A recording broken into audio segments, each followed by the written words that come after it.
하나님의 말씀 데살로니가전서 5장 18절 우리 함께 읽겠습니다. 시작. 범사에 감사하라. 이는 그리스도 예수 안에서 너희를 향하신 하나님의 뜻이니라.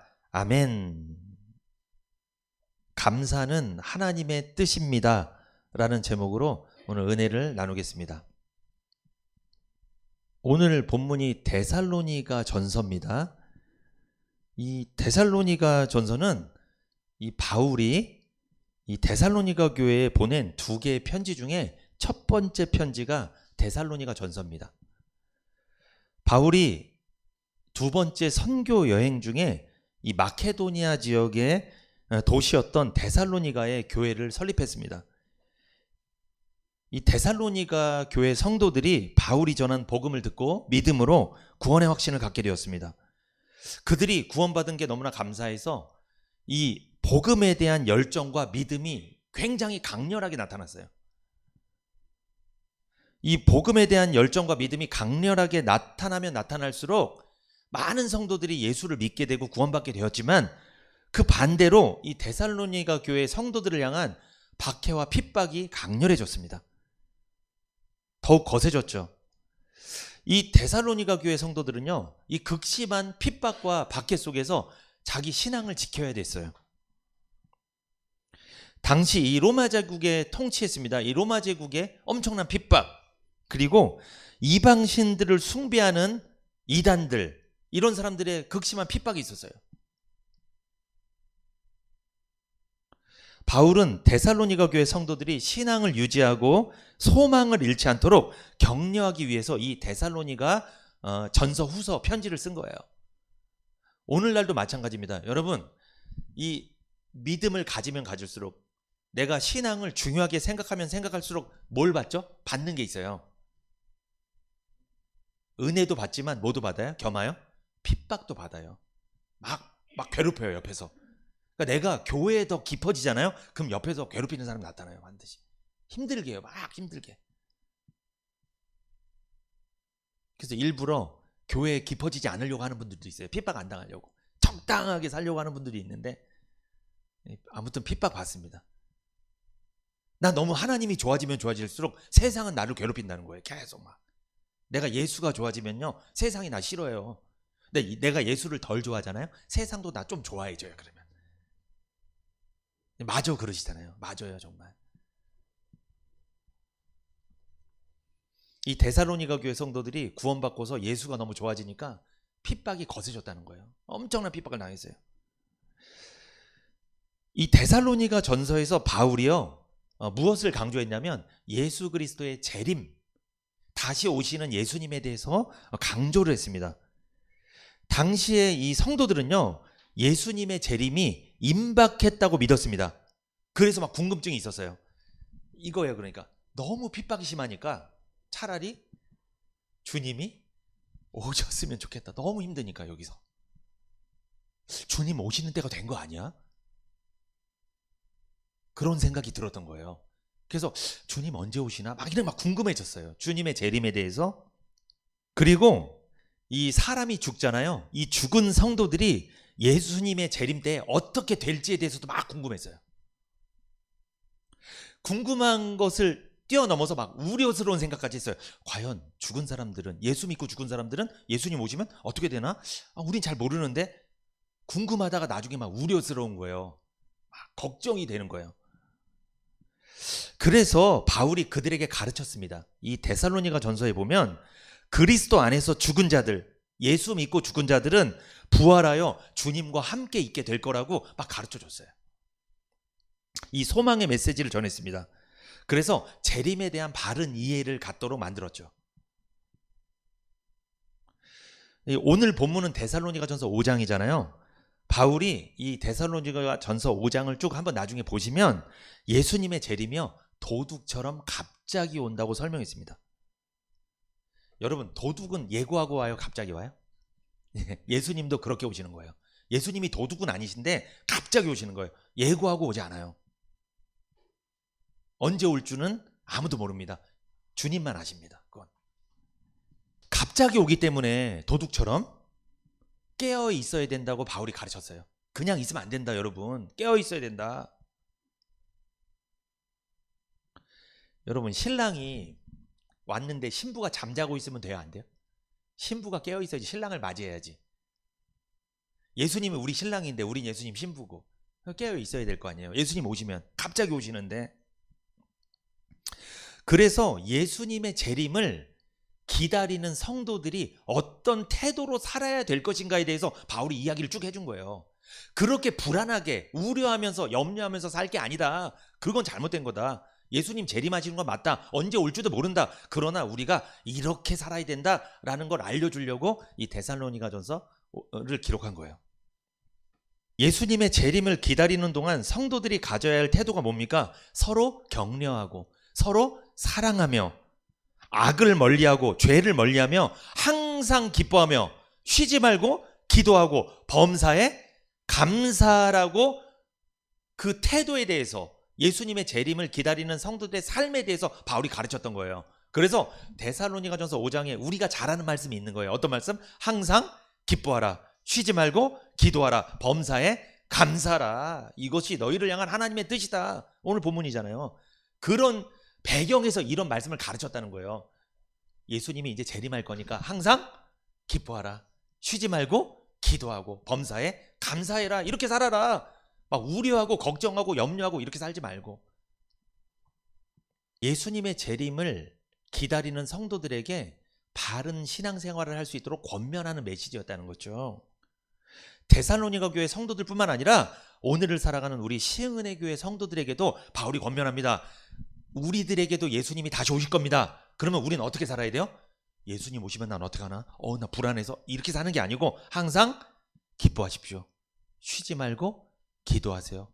범사에 감사하십시오. 이렇게 사는 거예요. 우리도 감사하면서 살아야 돼요. 이게 주님을 기다리는 성도들의 삶이에요.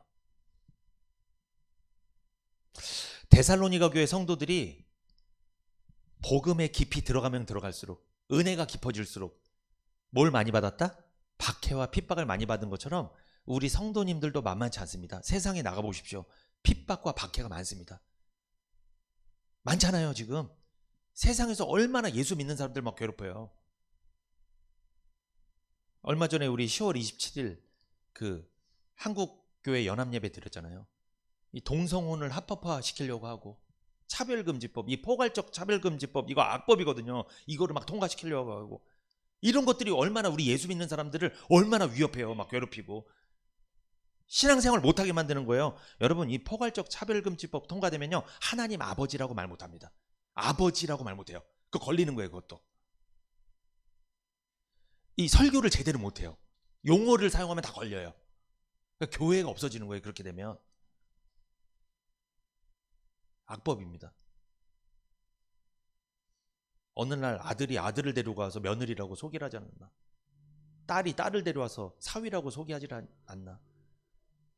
이런 비참한 것을 보기 싫으면 여러분 우리도 기도해야 돼요. 이런 악법이 통과되지 않도록. 여러분 많이 기도해 주세요. 기도해 주셔야 돼요. 하나님의 질서가 무너지는 거잖아요. 하나님의 창조 질서가 박살나는 겁니다. 제가 지난번에 영광이 뭐라고 그랬어요? 하나님의 질서대로 하나님의 순리대로 움직여지는 게 영광이라고 그랬잖아요. 하나님 영광이 박살나는 거예요. 그러면 다 자기 영광을 위해서 다 그런 법들을 악법을 합법화시키려고 하는 거예요. 잘못된 겁니다. 바울이 권면했다고 했잖아요. 데살로니가 교회 성도들에게. 그런데 특별히 권면한 내용이 뭐냐? 감사하면서 살라고 권면했어요. 오늘은 그것에 대해서 좀 은혜를 나누려고 합니다. 오늘 설교 제목 한번 같이 한번 읽어볼까요? 시작. 감사는 하나님의 뜻입니다. 오늘 설교의 핵심 메시지가 이거예요. 감사는 누구 뜻이다? 하나님의 뜻이다. 여러분, 구원받은 성도들, 우리 교회를 다니는 성도님들은 자, 누구 뜻대로 해야 돼요? 자기 뜻대로 해야 돼요? 하나님 뜻대로 해야 돼요? 하나님의 뜻대로 되는 게 하나님의 영광입니다. 그러면 하나님의 뜻이 감사라면 우리는 뭐하고 살아야 돼요? 감사하며 살아야 돼요. 그러니까 원망하고 불평하고 불만을 품는 거는 하나님의 뜻대로 사는 게 아니에요. 하나님의 영광이 되지 않습니다. 그것은 어떤 처지에서든지 우리는 감사하며 살아야 될 줄 믿습니다. 이게 하나님의 뜻이에요. 제가 오늘 설교를 왜 할까요? 범사에 감사하는 것이 하나님의 뜻이라는 것을 알려드리려고 설교하는 거예요. 성도는요, 어떤 상황에서도 어떤 처지에서든지 감사해야 될 줄 믿습니다. 감사하면서 살게 하려고 성도를 부르신 거예요. 자, 여쭤보겠습니다. 우리를 왜 세상에 그렇게 많은 사람들 중에 우리를 먼저 불러서 복음 듣게 하시고 예수 믿게 해서 구원받게 하셨을까요? 뭐 하면서 살려고? 감사하면서 살게 하려고. 어떤 상황에서든지 감사하며 살게 하려고 우리를 성도로 부른 거예요. 이게 우리가 구원받은 이유예요, 여러분. 그런데 감사하면서 살게 하려고 불렀더니 구원을 받았어. 불평만 하고 살면 되겠습니까? 원망만 하고 살면 이거는 하나님의 뜻대로 사는 게 아니라 정반대로 사는 거예요. 그 사람은 죽어서 천국은 가겠지만 이 세상이 지옥 같을 겁니다. 굉장히 힘들 거예요. 그렇게 살아서는 안 돼요, 여러분. 감사하며 사시기 바랍니다. 다음 주일이 무슨 주일이에요? 추수감사주일입니다. 구약에는요, 초막절이라고 불렀던 절기예요. 추수감사주일. 추수감사주일을 앞두고 우리가 진정한 감사에 대해서 좀 묵상해 보고자 이 말씀을 준비했습니다. 감사가 왜 성도를 향한 하나님의 뜻인지에 대해서 좀 살펴보도록 하겠습니다. 첫 번째, 자, 같이 읽어볼까요? 시작. 은혜 받은 사람이 감사하는 것이 하나님의 뜻입니다. 누가 감사하는 거예요? 은혜 받은 사람이 감사하는 것이 하나님의 뜻이에요. 무조건 감사하라고 하는 게 아니라, 잘 보세요. 은혜 받은 사람이 감사하는 것이 하나님의 뜻이에요. 감사란 말을 헬라어로 찾아봤습니다. 뭐냐면 여기 앞에 보세요. 감사 헬라어 읽어볼까요? 시작. 유카리스테오예요. 감사 유카리스테오. 이게 무슨 뜻이냐? 좋은 은혜, 이런 뜻이에요. 그러니까 이 감사 유카리스테오 안에는 은혜라는 말이 들어가 있어요. 그 안에 은혜 있죠. 요게 헬라어로 뭐예요? 카리스입니다. 여러분, 유카리스테오 보니까 카리스 들어가 있죠. 감사라는 말에 은혜가 들어가 있다고 말씀을 드렸습니다. 그러니까 이게 무슨 뜻이냐? 은혜라는 말에서 감사라는 말이 나온 거예요. 감사가 뭔지 아세요, 여러분? 은혜가 흘러 넘치는 상태를 말하는 거예요. 감사와 은혜는요, 바늘과 실이 떨어질 수 없듯이 감사와 은혜는 결코 떨어질 수 없습니다. 은혜가 가득하면 감사의 고백이 나오는 거죠. 또한 감사가 풍성한 곳에는 이미 은혜로 충만할 것입니다. 그래서 고린도전서 15장 57절 시작. 우리 주 예수 그리스도로 말미암아 우리에게 이김을 주시는 하나님께 감사하노니. 우리에게 이김을 주시는 하나님께 뭐하노니? 감사하노니. 여러분, 우리는 이겼습니다. 언제 이겼어요?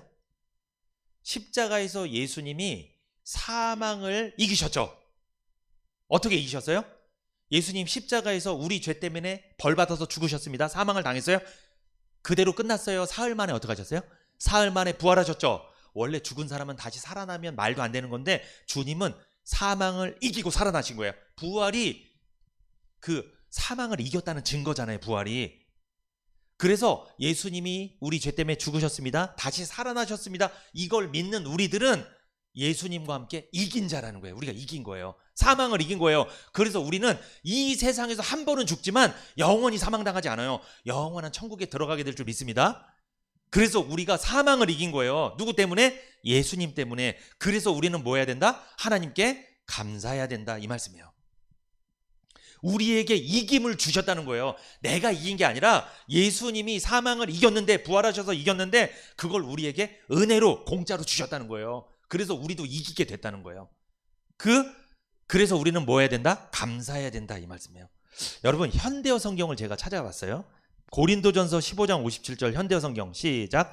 이 모든 것을 생각하면 하나님께 어찌 이루 다 감사를 드릴 수 있겠습니까? 우리 주 예수 그리스도를 통해서 우리에게 승리를 주신 분은 하나님이십니다. 어찌 다 감사를 드릴 수 있겠냐는 거예요. 그만큼 감사가 크다는 거예요.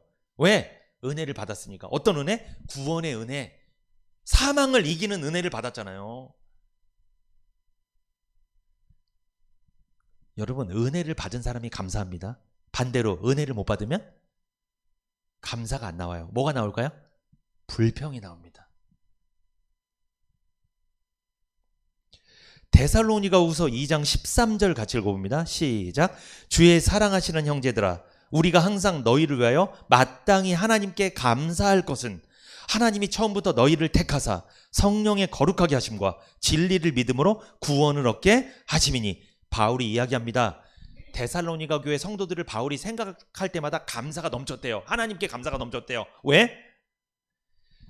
하나님이 처음부터 너희를 택해서 너희에게 복음을 전하게 하셨고, 그 복음 전한 게 너희들이 믿어져서 성령 역사에서 구원의 확신을 갖게 되니까 그게 너무나 감사했다는 거예요.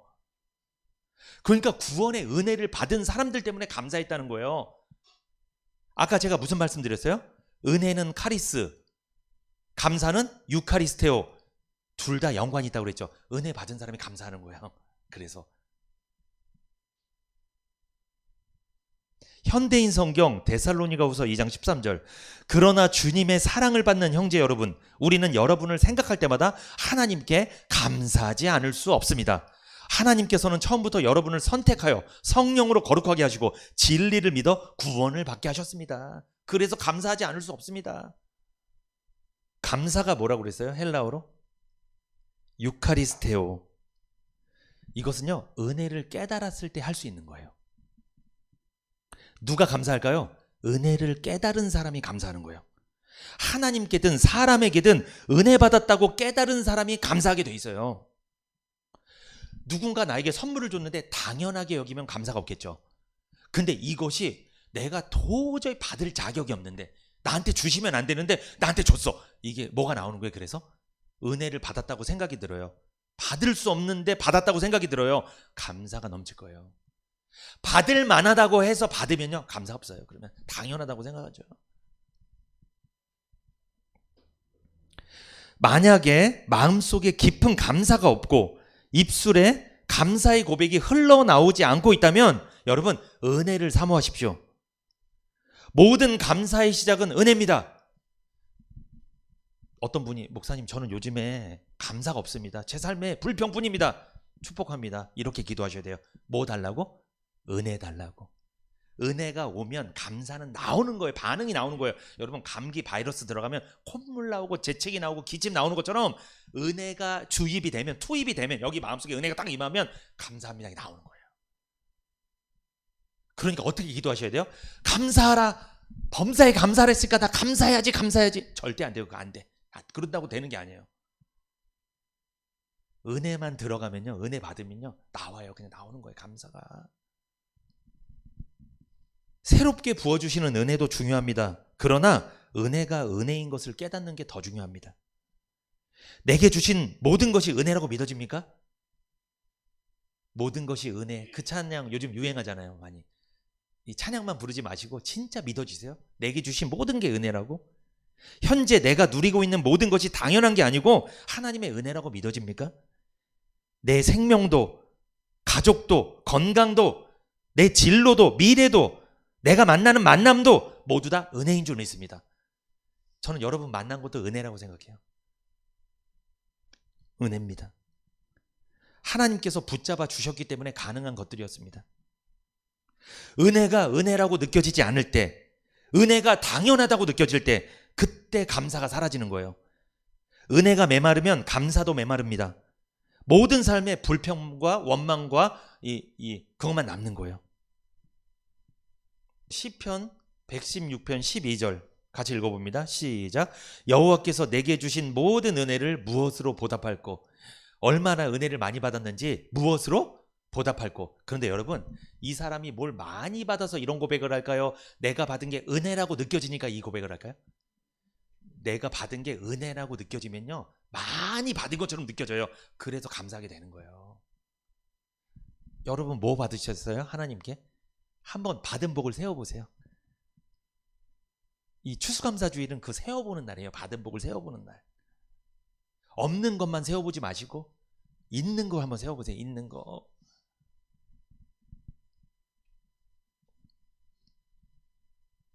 현대어 성경 시편 116편 12절 시작. 그토록 잘해주시니, 그토록 아껴주시니 여호와께 무엇으로 다 갚으랴. 못 갚는다는 거예요. 그토록 잘해주셨다는 거예요. 은총을 베푸는 거예요. 특별 대우를 해주셨다는 거죠. 감사의 헬라어가 유카리스테오였잖아요. 이게 신약 성경에요 38회 사용됐습니다. 굉장히 많이 사용됐어요. 그러니까 사람들이 많이 감사했다는 거예요. 성경을 기록한 사람들도 많이 감사했다는 건데, 여러분 누가복음 22장 19절 같이 한번 읽어볼까요? 누가복음 22장 19절 시작.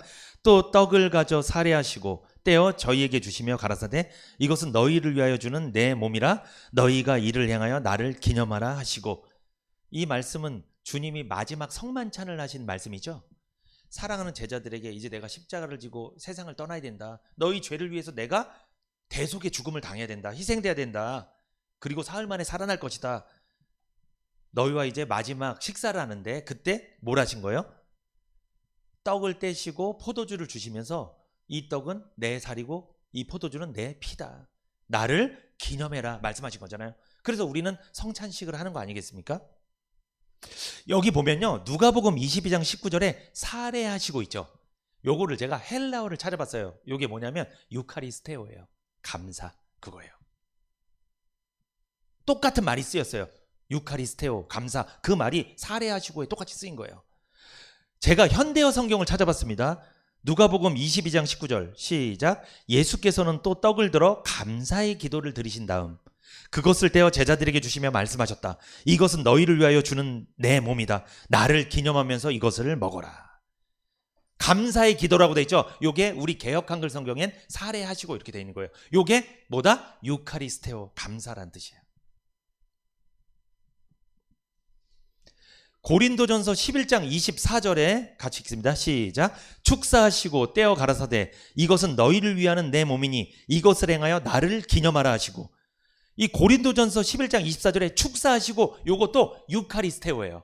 감사 그 뜻이에요. 그래서 현대어 성경 고린도전서 11장 24절 하나님께 감사 기도를 드리신 후에 이렇게 기록되어 있잖아요. 이게 다 유카리스테오예요. 굉장히 많이 쓰였어요. 그 감사라는 말이.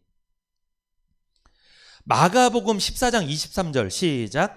또 잔을 가지사 사례하시고 저희에게 주시니 다 이를 마시매. 이 마가복음 14장 23절에 사례하시고 요것도 뭐다? 유카리스테오, 감사라는 헬라어예요. 현대어 성경 마가복음 14장 23절 또 잔을 들어 하나님께 감사를 드리고 이렇게 기록되어 있어요.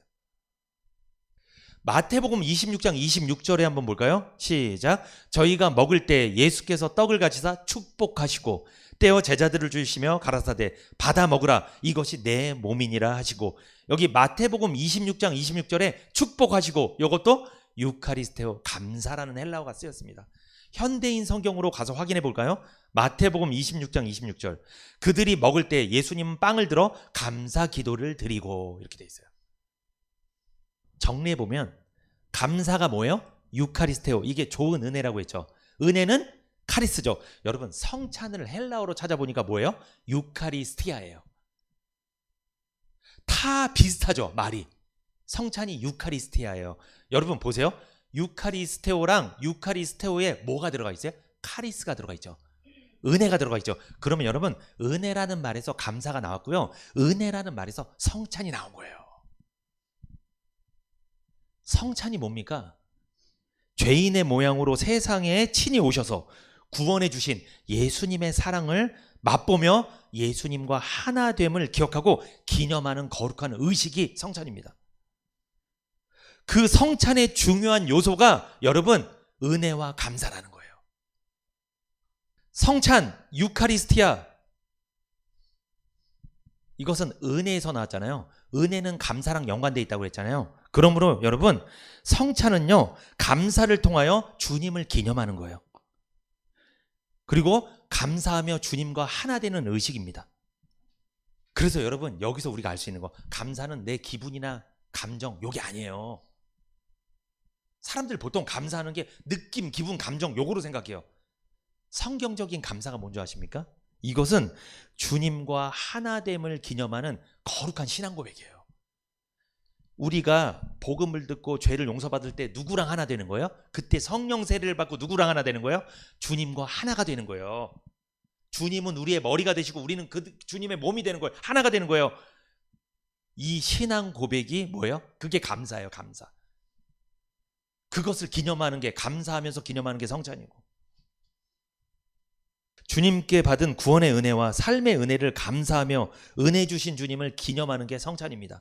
그러니까 여러분, 감사, 은혜, 성찬 다 같은 말에서 나온 거예요. 다 같은 말에서 이게. 은혜라는 말에서 나온 거예요. 카리스에서 나온 거예요. 다. 은혜입니다, 여러분. 우리가 이렇게 예배 드리는 것도 은혜예요. 모든 게 다 은혜 맞아요. 성찬도 은혜고요. 감사도 은혜예요. 은혜가 없으면 감사가 안 되는 거예요. 우리의 밑바탕에 뭐가 있는 거예요? 그러니까 우리의 밑바탕에 은혜가 있는 거예요. 우리 교회 이름 참 잘 지었어요. 시흥은혜교회. 은혜 위에 지어진 거예요. 은혜 위에. 받을 자격 없었는데 거저 주신 거예요. 사랑해서 주신 거예요. 항상 감사해야 될 줄 믿습니다. 여러분 생각해 보세요. 하나님께서 우리를 은혜를 왜 주셨을까요? 시간 남으니까 주신 거예요. 그냥 옛다 받아라 옛다 받아라 이거예요? 아닙니다. 은혜를 주신 이유는 간단합니다. 감사하면서 살게 하려고. 그래서 은혜를 주신 거예요. 에베소서 1장 4절에서 6절 시작. 곧 창세전에 그리스도 안에서 우리를 택하사 우리로 사랑 안에서 그 앞에 거룩하고 흠이 없게 하시려고 그 기쁘신 뜻대로 우리를 예정하사 예수 그리스도로 말미암아 자기의 아들들이 되게 하셨으니 이는 그의 사랑하시는 자 안에서 우리에게 거저 주시는 바 그 은혜의 영광을 찬미하게 하려는 것이라. 여러분, 자, 하나님께서 우리를 언제 택하셨어요? 창세전에 택하시고 예수님을 통해 우리를 죄를 용서해 주시고 거룩하게 해주신 거, 하나님 자녀 삼아 주신 것은 왜요? 우리에게 거저 주시는 바, 거저 줬다는 게 은혜잖아요. 우리에게 은혜를 주신 것은 그 은혜의 영광을 뭐한다? 찬미하게 하련다. 은혜의 영광을 찬미하는 게 뭐예요? 두 글자로? 감사예요. 이게 유카리스테오예요. 감사. 그러니까 여러분, 감사하면서 살지 않잖아요? 이거 하나님 뜻대로 안 사는 거예요. 잘못 사는 거예요, 인생을. 감사하면서 살아야 됩니다. 그러려고 우리를 구원해 준 거고 우리에게 은혜를 준 거예요. 현대인 성경을 볼까요, 여러분? 에베소서 1장 6절을 봅니다. 현대인 성경. 이것은 우리가 그분이 사랑하시는 아들 안에서 우리에게 거저 주신 은혜와 영광을 찬양하게 하려는 것입니다. 감사하게 하려고, 감사하며 살게 하려고 은혜를 주셨다는 말씀이에요, 여러분. 이게 에베소서 1장 6절에 우리에게 거저 주시는 바 그 은혜의 영광을 찬미하게 하려는 것, 이것은 받은 은혜에 감사하게 하려는 것, 이 뜻이에요. 은혜를 거저 주신 목적이 감사입니다. 하나님은 모든 것을 은혜로 주셨습니다. 우리의 행위나 업적을 보고 주신 게 아닙니다. 종에게 삭슬 주신 것이 아니라 아들이기에 상속해 주신 거예요. 하나님을 삭슬 지급하는 주인으로 믿지 말고 기업을 상속해 주시는 아버지로 믿으시기 바랍니다. 언제 감사하며 살았는지 한번 생각해 보세요. 은혜로 주신 것들을 깨달을 때 감사가 넘쳤을 겁니다. 생각해 보세요. 내가 진짜 감사가 많았을 때 한번 돌이켜 보세요. 언제예요? 그게 보면 제일 감사가 넘쳤을 때가 언제인 줄 아세요? 우리가 인생을 살면서 뭐 받았을 때? 구원 받았을 때. 그때가 제일 감사가 넘쳐요. 그리고 삶 가운데 하나님 지켜주시고 보호해주시고 삶의 위기 가운데 막 건져주셨을 때 그때 감사가 넘칠 거예요. 은혜를 받았으니까 감사가 나온다는 거죠. 요즘에 하나님께 뭐 받은 거 없는 것 같아요? 자꾸? 여러분, 자녀들이요. 자녀들에게 뭐 선물을 주고 용돈을 주고 이럴 때 막 감사합니다 그러잖아요. 근데 아무것도 안 주면 부모님이 그 아이들한테 아무것도 안 주고 있는 거예요, 지금? 이미 많은 걸 주고 있거든요. 그 아이들이 입는 옷, 먹는 음식, 그리고 그 아이들 학교 다닐 때 필요한 경비, 다 학원비 다 해주고 있거든요, 지금. 근데 요런 거 못 깨달아요. 그러니까 애들이 당장 내 손에 쥐어지는 그 용돈 요런 것만 깨닫는다니까. 구글 기프트 카드 뭐 이런 거 주면 막 감사합니다 막 이러고. 근데 그거 안 줘도 이미 많은 걸 주고 있거든요. 많은 걸 줬거든요. 그걸 깨달을 때 감사가 나온다는 거죠. 근데 그걸 못 깨닫잖아요. 불평뿐이에요. 우리 정말 인간이 사실 좀 지독합니다. 인간이 지독해요. 하나님에 대해서도 마찬가지예요. 하나님이 뭔가 나한테 내 인생에 뭔가 확 급격한 어떤 응답이나 어떤 변화를 일으켜주지 않으면 참 감사를 하지 않아요, 사람들. 근데 이미 많은 거 받고 있는데 여러분, 지금 북한이 핵을 만들어서 위에 있잖아요. 그거 안 쏘는 것도 뭐예요, 이것도? 은혜예요, 여러분. 그것도 버튼 누르면 다 죽는 거예요. 은혜입니다, 여러분. 그 하나님이 막아주고 있는 거예요, 다 그게. 생각해보면 진짜 할 말 많습니다. 너무 많아요. 우리가 생각하는 것 이상으로 세상이 위험하다니까요. 여러분 보세요. 인도에 지나가는데 음주운전차가 들이받아 죽어버린다니까. 그냥 그 자리에서 죽는다니까요. 근데 나는 안 죽어. 나는 항상 보면 안전해. 나는 눈을 감고 걸어다녀도 누구도 나를 치지 않아. 누가 막아주는 거야? 하나님이 다 막아주는 거예요. 여러분 우리 아이들 자전거 타고 다니고 횡단보도에 핸드폰 보고 다니고 얼마나 위험해요. 차가 와서 받으면 죽는다니까요. 그런 거 다 막아주시는 거 생각해 보세요. 셀 수 없습니다. 여러분 하나님 보호해 주지 않으면요 위험합니다. 굉장히 위험해요. 이런 것들을 다 세워보시라는 거. 다 이렇게 올 한 해 2024년도 하나님께서 얼마나 은혜를 베풀었는지 한번 생각해 보세요. 자 이렇게. 그러므로 하나님의 은혜를 깨달은 사람은 어떤 처지에서든지 감사하며 살게 돼 있습니다. 받은 은혜를 깨닫고 감사하며 사는 것, 그리고 받을 은혜, 앞으로 주실 은혜를 기대하며 사는 것이 성도의 삶이에요. 여러분 우리 원망하며 살기에 짧은 인생입니다.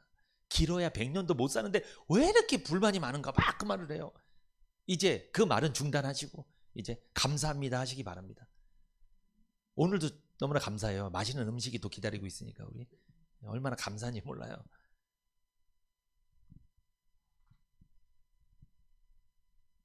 추수감사주의를 앞두고 받은 은혜를 묵상하며 감사하는 성도가 되시기를 축복합니다. 왜 성도가 감사하며 사는 것이 하나님의 뜻일까? 두 번째 같이 읽어봅니다. 시작. 믿음을 가진 사람이 감사하는 것이 하나님의 뜻입니다. 믿음을 가진 사람이 감사하는 것이 하나님의 뜻이에요. 여러분 그러면 자 아까는 은혜가 있어야 감사한다고 그랬잖아요. 여러분 믿음이 없으면 감사가 나올까요? 불평이 나올까요? 이러면 또 불평이 나와요. 믿음을 가진 사람이 감사하는 것이 하나님 뜻이에요. 여러분 믿음 있어요? 있잖아요. 믿음. 그럼 감사하면서 살라는 거예요. 이 믿음이 뭘까요? 여러분 믿음이란 무조건 믿습니다가 아니고요. 믿음이란 하나님의 은혜로 주신 것을 알고 받는 것이 믿음이에요. 믿음이란 먼저 하나님께서 은혜로 주신 것을 아는 거예요. 먼저 알아야 돼요. 하나님의 은혜로 주신 것을 알아야 됩니다. 이게 믿음이에요. 에베소서 1장 8절 9절 시작. 이는 그가 모든 지혜와 총명으로 우리에게 넘치게 하사 그 뜻의 비밀을 우리에게 알리셨으니 곧 그 기쁘심을 따라 그리스도 안에서 때가 찬 경륜을 위하여 예정하신 것이니. 여기 보면 에베소서 1장 9절에 그 뜻의 비밀을 우리에게 알리셨으니, 여러분 그 뜻의 비밀이 뭘까요? 복음이에요. 예수님을 믿으면 죄를 용서받고 구원받는다는 거예요. 복음. 이 복음을 우리에게 알려주셨고 깨닫게 하셨어요. 성령으로 깨닫게 하셔서 믿어지게 하셨다는 거예요. 그 뜻의 비밀을 우리에게 알리셨다. 이것을 아는 것이 믿음이에요. 그러므로 그 뜻의 비밀, 복음을 아는 것이 뭐다? 믿음이에요. 믿음이 없으면 복음을 몰라요. 못 깨달아요. 그래서 여러분 복음을 전하는데 왜 저 사람 구원을 못 받을까요? 계속. 왜 못 받는지 아세요? 그 사람이 바보라서 그런 게 아니에요. 머리가 IQ가 지능이 없어서 그런 게 아니에요. 뭐가 없어서 그래요?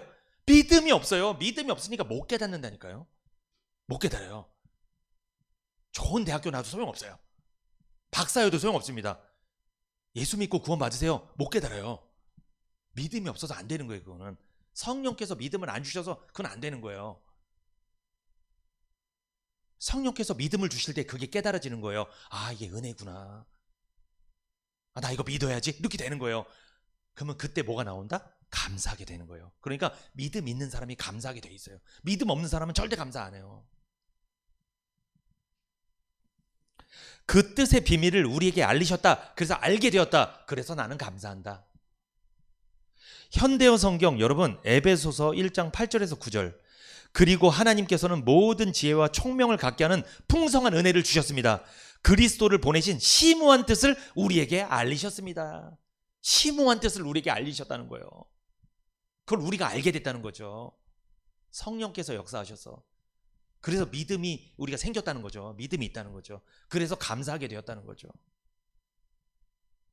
제가 믿음이 뭐라고 했어요? 하나님의 은혜로 주신 것을 아는 거죠. 또 믿음이 뭐가 있냐면 믿음이란 하나님이 은혜로 주신 걸 아는 거고 내가 받아들이는 거예요. 이게 믿음이에요. 자, 다시 말씀드립니다. 중요하니까. 믿음이란 하나님이 은혜로 주신 걸 아는 거예요. 아, 구원은 행위가 아니라 은혜로 받는 거구나. 공짜로 받는 거구나. 거저 주시는 거구나. 이걸 알았어. 나는 받을 자격 없는데 그래도 사랑해서 공짜로 주신 거구나. 알았어. 그리고 아는 거에 끝나는 게 아니라 어떻게? 이걸 받아들이는 거야. 내 거로 받아들이는 거야. 내 거로. 나에게 주셨구나. 요게 믿음이에요. 이 사람이 감사하게 된다는 거죠. 그래서 여러분 에베소서 2장 8절에서 9절 시작. 너희가 그 은혜를 인하여 믿음으로 말미암아 구원을 얻었나니 이것이 너희에게서 난 것이 아니요 하나님의 선물이라. 행위에서 난 것이 아니니 이는 누구든지 자랑치 못하게 함이니라. 아멘. 너희에게 은혜가 주어졌다. 그 은혜가 하나님께서 주신 은혜라고 알게 됐어요. 그리고 은혜를 뭐 했다? 믿었다. 받아들였다. 내 거로 받아들였다. 그러니까 구원을 얻게 됐다. 그래서 감사가 넘친다 이 뜻이에요.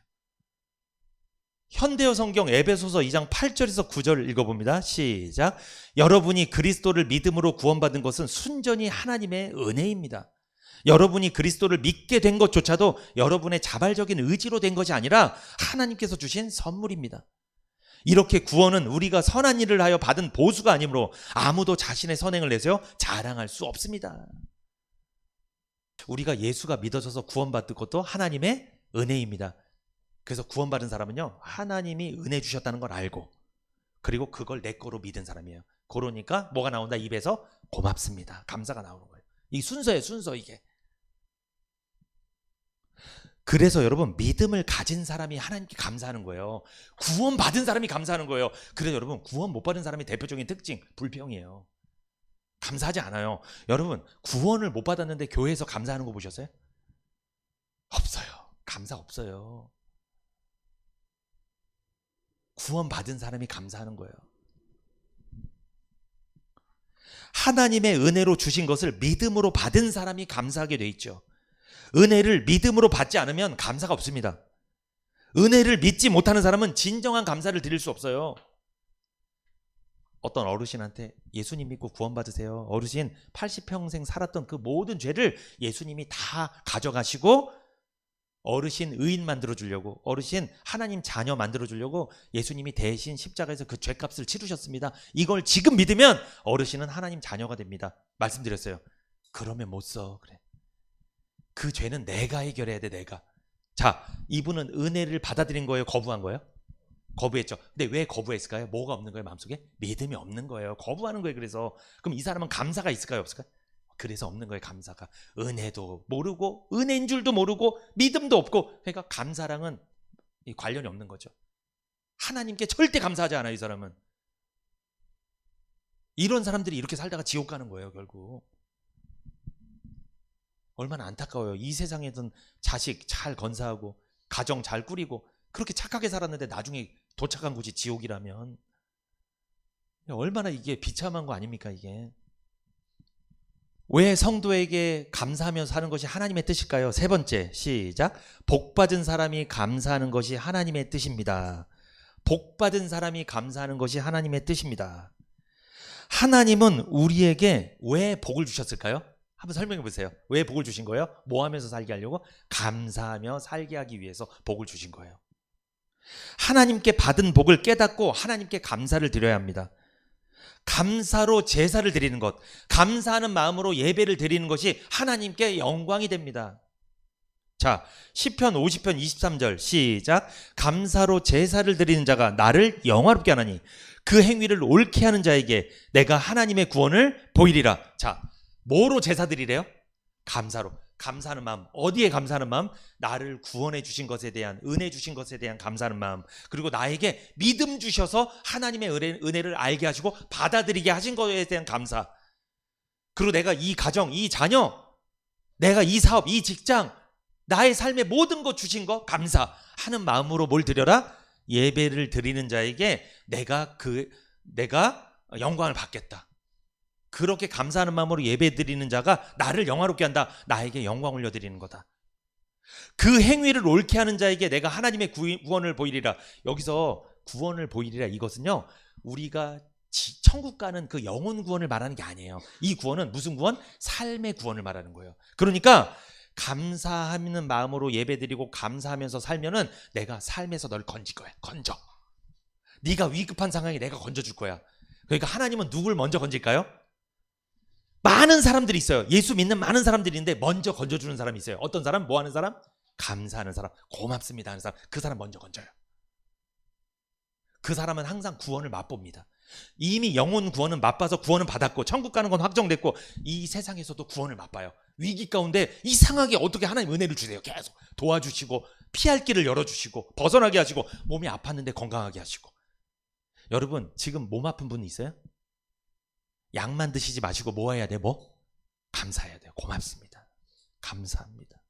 빨리 낫습니다. 제가 축복합니다. 진짜 빨리 나요. 그러면 감사합니다. 저희 어머니 감사합니다 그러잖아요. 고맙습니다. 저도 감사합니다. 진짜 감사만 잘해도 건강해요 여러분.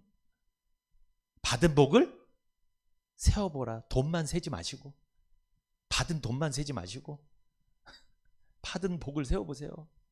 지금 셀 돈은 없더라도 좀 부족하더라도 내가 주어진 거 나에게 지금 있는 거 우리 자식들 건강하고 우리 가정 그냥 무난하게 살고 감사합니다. 좀 해보세요. 감사. 여러분 우리가 북한 주민들보다는 더 감사해야 되는 거 아닙니까? 감사해보세요. 집에 가서 탁 틀면 따가운 물 따뜻한 물 탁 나오고 얼마나 좋아요. 물이 없어서 저 아프리카 사람들은 아주 죽을 지경인데 얼마나 감사한 일 많습니까? 여러분 현대어 성경의 시편 50편 23절을 보면 내게 감사제사 바치는 이는 나를 영광스럽게 하는 이이니 올바른 길 따라가는 그에게 하나님인 나의 구원이 어떤 것인지 보여주리라. 내게 감사 예배를 드리면 그가 나에게 영광을 드렸기 때문에 내가 그가 위기 가운데 삶 속에 어떤 위기를 만났을 때 내가 건져주겠다. 올바른 길 따라가는 그 올바른 길 따라가는 게 뭐야? 뭐 하면서 사는 거예요? 감사하면서 사는 거예요. 그게 하나님이 보시는 올바른 신앙생활이에요. 불평하며 사는 생활 이거는요 하나님 보시기에 잘못된 신앙생활이에요. 그렇게 생활하면 안 돼요. 추수감사절, 추수감사주일은 어떤 날입니까? 하나님께 복받은 것을 알고 예물을 드리는 주일이 추수감사주일이에요 여러분. 자, 그래서 신명기 16장 16절 같이 읽어봅니다. 시작. 너희 중 모든 남자는 1년 3차 곧 무교절과 칠칠절과 초막절에 내 하나님 여호와의 택하신 곳에서 여호와께 보이되 공수로 여호와께 보이지 말고 각 사람이 내 하나님 여호와의 주신 복을 따라 그 힘대로 물건을 드릴지니라. 아멘. 여러분 그 구약에는요 제가 일전에 말씀드린 적이 있는데 세 가지 중요한 명절이 있습니다. 구약 이스라엘 백성들. 첫 번째 무교절은요 6월절이에요. 이게 그들이 애굽 노예 생활했던 것에 출애굽했잖아요. 자유를 얻었잖아요. 구원받은 거잖아요. 그것에 감사하는 절기가 무교절 6월절입니다. 우리로 말하면 우리는 무교절을 지키지 않아요. 우리는 뭐를 지키죠? 부활절이죠. 우리는 예수님의 죽으심과 부활을 통해 우리는 구원받은 거잖아요. 세상에서 애굽에서 벗어난 거잖아요. 그걸 우리는 기념하는 절기가 우리는 부활절입니다. 그리고 칠칠절은 언제예요? 여름인데 이때는 맥추감사주일입니다. 우리로 말하면 첫 보리가 익었을 때 그것을 하나님 앞에 수확을 드린 거예요. 감사하면서 1년 6개월 그러니까 반년을 인도해 주신 그 하나님께 감사하면서 우리는 예물을 드리잖아요. 맥추감사주일. 초막절은 언제일까요? 이게 다음 주에 있을 추수감사주일입니다. 1년간 하나님께서 지켜주시고 보호하시고 복을 주신 것에 대한 응답입니다. 아니 반응이에요. 반응. 그 반응을 하나님께 하는 거예요. 어떤 반응? 감사하면서 예배를 드리는 거죠. 구약은요 이스라엘 백성들 남자들은요 칠칠절, 무교절, 초막절 이 세 절기를 반드시 지켜야 돼요. 하나님이 지정한 곳에서 감사하면서 막 일주일간 제사를 드리면 막 하나님께 찬양하면서 예배를 드렸어요. 우린 일주일 동안 하진 않잖아요. 다음 주 주일 하루만 할 건데.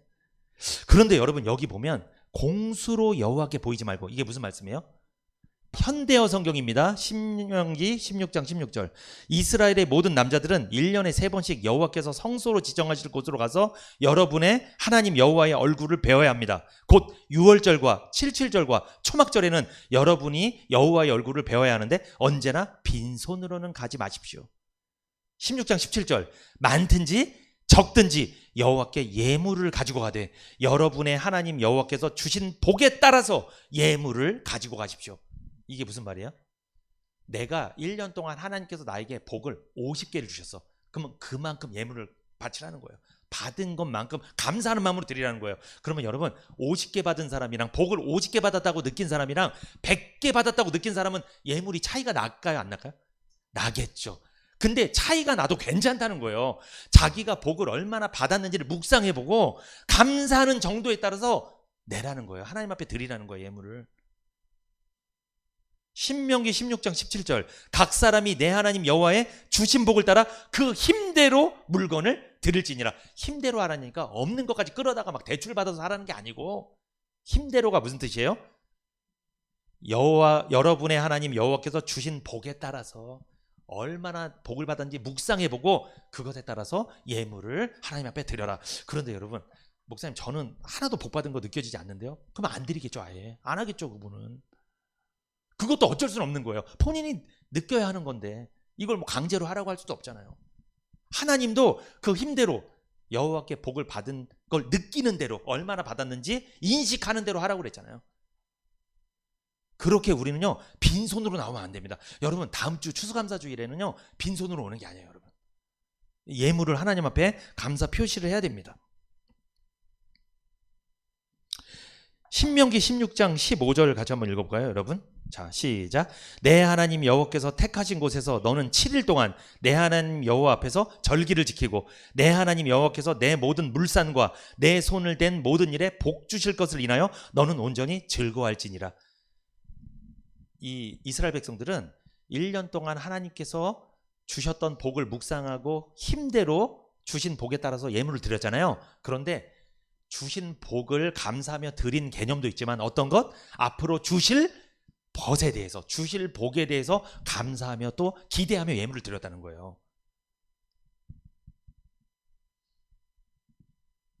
그러니까 하나님께 받은 복을 깨닫고 드리는 것이 감사이며 예물이에요.